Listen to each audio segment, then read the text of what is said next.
রেশনে কারচুপি ধরা পড়লো এনকেটিভি বাংলার ক্যামেরায়। জলপাইগুড়ির মাল ব্লকে ওয়েস্ট মিশনে কারচুপি করে ওজনের থেকে কম চাল ও আটা দেওয়ার অভিযোগ গ্রাহকদের। প্রতিবাদ জানালেই মিলছে রেশন ডিলারের হুমকি। কারচুপি পর্দাফাঁস এনকেটিভি বাংলার ক্যামেরায়। দিনে দুপুরে রেশন দুর্নীতির অভিযোগ এনকেটিভি বাংলার ক্যামেরায় ধরা পড়ল কিভাবে ওজনে কারচুপি করে গরিব আদিবাসীদের দেওয়া হচ্ছে রেশনের চাল, আটা, চিনি। জলপাইগুড়ি মাল ব্লকের রাজারাঙ্গা চা বাগান এলাকায় দীর্ঘ 6 বছর ধরে সাধারণ মানুষের প্রাপ্যে ভাগ বসানোর অভিযোগ করছেন স্থানীয়রা। অত্যন্তই অন্ন যোজনা প্রকল্পে রেশনে 21 কেজি চাল ও 14 প্যাকেট আটা বরাদ্দ। গ্রাহকদের অভিযোগ শুধু 18 কেজি চাল ও 10 থেকে 13 প্যাকেট আটাই দিচ্ছে স্থানীয় রেশন ডিলার। না, আটা পুরো 14 কিলো পাওয়া যাচ্ছে না, 13 কিলো দেওয়া হচ্ছে আজকে 6 বছর। আর চাল দেখে 19 কিলো 20 কিলো এরকমই। মানে টোটাল 35 केजी যে রেশন যেটা হয় সেটা কেউ পাচ্ছে না। কেউ পাচ্ছে না। रेशन देता है यहाँ पे 20 किलो चावल देता है और 13 किलो आटा देता है। तो वहाँ पे तो 14 किलो आटा होना चाहिए और 21 किलो 21 किलो चावल होना चाहिए। क्या जाने किसको देता है, हम लोग को मालूम नहीं है। কিভাবে হচ্ছে এই কারচুপি? এনকেটিভি বাংলার ক্যামেরায় ধরা পড়ল সরকারি বৈদ্যুতিন দাঁড়িপাল্লায় ওজনের পর 200 মিটার দূরে অন্য একটি জায়গায় আলাদা করে ওজন করে বিলি করা হচ্ছে রেশন। গ্রামবাসীদের অভিযোগ সেখানেই ওজনে কারচুপি করছে রেশন ডিলার। এখানে রয়েছে মেশিন, এই মেশিন থেকে এখানে রয়েছে ব্লুটুথ কাটা, আর এখানে যে বস্তায় জিনিস রাখা আছে, চাল রাখা রয়েছে, এই চাল কিন্তু গ্রাহককে দিচ্ছে না।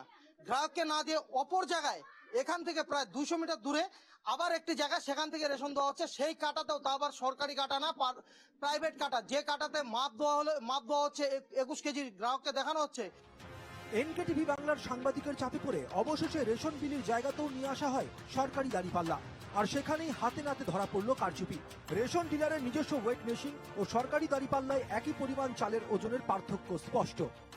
এখানে দেখা যাচ্ছে এই ব্যাগের ওজন রয়েছে 21 কিলো 15 গ্রাম, কিন্তু এই ব্যাগ যখন আবার এইখান থেকে উঠে এখানে দেওয়া হচ্ছে, এটা সরকারি কাটা। এই সরকারি কাটাতে তখন দেখা যাচ্ছে এটার ওয়েট হয়ে গেল 20 কিলো 680 গ্রাম। এমনকি রেশন রসিদে ওজনের অংশ ছিঁড়ে নিয়ে তারপর দেওয়া হচ্ছে গ্রাহকদের। অনেকেই এই বেনিয়মে ক্ষুব্ধ হয়ে অন্য রেশন ডিলারের কাছে চলে গিয়েছেন। যারা এখনো এখান থেকে রেশন নিচ্ছেন তারা অভিযোগ করলেই দেওয়া হচ্ছে হুমকি। আমাকে কাবু করে দিল, বলিস না এরকম কথা, এইভাবে আপনাদেরকে ধমকি দিচ্ছে। হ্যাঁ, এই মহিলাদেরকে ধমকি দেয়। হাতে নাতে ধরা পড়েও প্রযুক্তিগত সমস্যা সাফাই দিচ্ছেন রেশন দোকানে কর্মরত স্বনির্ভর গোষ্ঠীর এক সদস্য। तो राशन में तो एक ही ठीक ही दे रहे थे। आपका ग्राहक को जो मशीन से देने का ऑर्डर था वो उस मशीन से क्यों नहीं दे रहे? यहाँ पे बोरा रख के दूसरा मशीन से क्यों दे रहे हैं? सर हम लोग का लाइन का प्रॉब्लम है ना, इसीलिए लाइन का प्रॉब्लम है। গ্রামবাসীদের দাবি, বারবার প্রশাসনকে লিখিত অভিযোগ জানানো হলেও কোনো ব্যবস্থা নেওয়া হয়নি। খাদ্য দপ্তরের আধিকারিকদের এই বিষয়ে প্রশ্ন করা হলে মুখে কুলুপ এঁটেছেন তারা। আমরা আসি ফুড কন্ট্রোল ডিপার্টমেন্ট বা ফুড সাপ্লাই ডিপার্টমেন্টের কাছে। এই যে মাল ব্লকের যে ফুড সাপ্লাই ডিপার্টমেন্ট রয়েছে, এখানে এসে যখন আমরা ডিপার্টমেন্ট আধিকারিকদের সঙ্গে কথা বলার চেষ্টা করি, তারা কিন্তু সাংবাদিকদের মুখোমুখি হয়ে কোনো উত্তর দিতে চাইছে না। তবে কি এখানে সবই যোগসাজশ? গ্রামবাসীদের অভিযোগ ও এনকেটিভি বাংলার খবর করার কথা জানতে পেরে উপস্থিত হন স্থানীয় পঞ্চায়েত সদস্য। গোটা বিষয়টি নিয়ে বৃহত্তর আন্দোলনের হুঁশিয়ারি দিয়েছেন তিনি। না, এটা তো ভালো হচ্ছে না। এর দিকে আমি ফুড অফিসারকে চিঠি পুট করবো, ডিএম থেকে যত চিঠিগুলা সবাই করবো, যত লোকগুলা পাড়াদের লোকগুলো আছে সবাই মিলে একটা আন্দোলন করব, আর যা এটা জিজ্ঞাসা করবো কিরকম হচ্ছে এটা। খাদ্য দপ্তরের যোগসাজশেই দুর্নীতি অভিযোগ বিজেপির। তার মানে শস্যের মন্ত্রী ভূত আছে। খাদ্য দপ্তর যখন কথা বলতে চাইছে না আপনাদের সাথে, তার মানে খাদ্য দপ্তর এগুলো সব জানে এবং তারাও এর সাথে আংশিকভাবে জড়িত, যার জন্যই আপনাদের সাথে কথা বলতে চাইছে না। খাদ্য সুরক্ষার অধিকার সুনিশ্চিত করতে নানা প্রকল্প রয়েছে রাজ্য ও কেন্দ্রীয় সরকারের। এতদিন ধরে একটি রেশন দোকানে সাধারণ মানুষের সঙ্গে প্রতারণা হলো ও খাদ্য দপ্তর কিছুই টের পেল না কেন?